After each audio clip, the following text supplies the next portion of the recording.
Welcome to English learning Darshan on YouTube platform. आज की video में आप समझेंगे चैप्टर 17 समबड़ी मदर, किसी की माँ।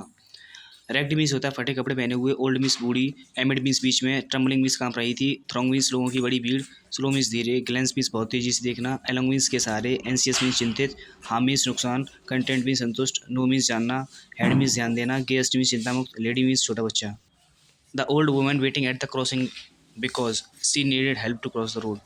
जो बूढ़ी औरत थी क्रॉसिंग पर इंतजार कर रही थी क्योंकि उसको मदद की जरूरत थी रोड क्रॉस करने के लिए। The people who passed by did not give any attention to her. जो लोग वहाँ से गुजर रहे थे उन्होंने उस पर बिल्कुल ध्यान नहीं दिया। The boy help the old lady because the boy had emotion. उस छोटे बच्चे ने उस औरत की मदद करी क्योंकि उसके अंदर भावनाएं थी। The lady was the mother of somebody. जो वो लेडी थी किसी न किसी की मदर रही होगी, मम्मी रही होगी। The women was old ragged and grey. जो वुमेन थी बहुत बूढ़ी थी, ट्रू होगा। The women was very strong. जो वुमेन थी बहुत शक्तिशाली थी, फॉल्स होगा। She was waiting for cross the road. वो रोड क्रॉस करने की इंतजार कर रही थी, ट्रू होगा। Nobody help the old lady to cross the road, false होगा क्योंकि उस छोटे बच्चे ने उसकी क्रॉस करने के लिए मदद की थी, रोड क्रॉस करने के लिए। The young boy who help the old lady was a kind boy. जो बच्चे ने मदद करी थी वो दयालु बच्चा था, सही होगा, true. Describe the women's appearance. उसमें वुमेन्स का अपीयरेंस किस तरीके से दिखावट थी, उसकी किस तरीके से दिख रही थी वो। The appearance of woman was very old looking pale face with bent waste.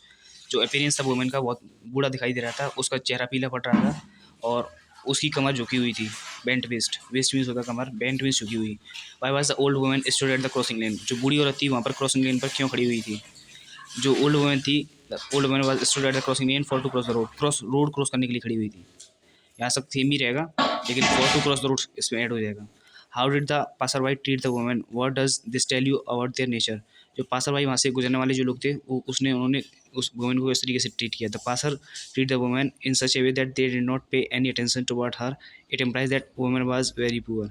वहाँ से गुजरने वाले लोग थे उन्होंने उस पर बिल्कुल ध्यान नहीं दिया। इससे ये पता चलता है कि वुमेन बहुत गरीब रही होगी क्योंकि अक्सर गरीब लोगों पर इंसान ध्यान नहीं देते हैं। उसका जो अपीयरेंस है वो भी बहुत बेकार दिखाई दे रहा था। How was the boy different from the other boys of his group. जो लड़का था जिसने मदद की थी वो अलग कैसे था बाकी सब ग्रुप के बच्चों से।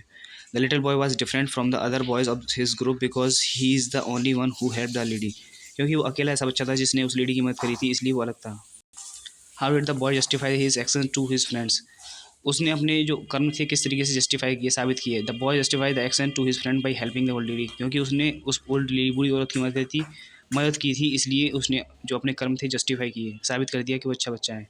How did the old women reward the boy for her help.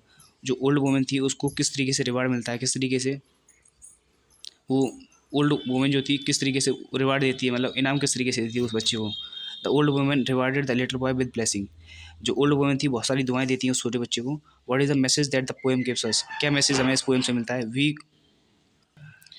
We get the message of helping other through this poem. हमें इस पोएम से बाकी सभी लोगों की मदद करने का मैसेज मिलता है। हमें सभी लोगों की मदद करनी चाहिए। Students, this is the full book exercise of chapter 17, class 8th.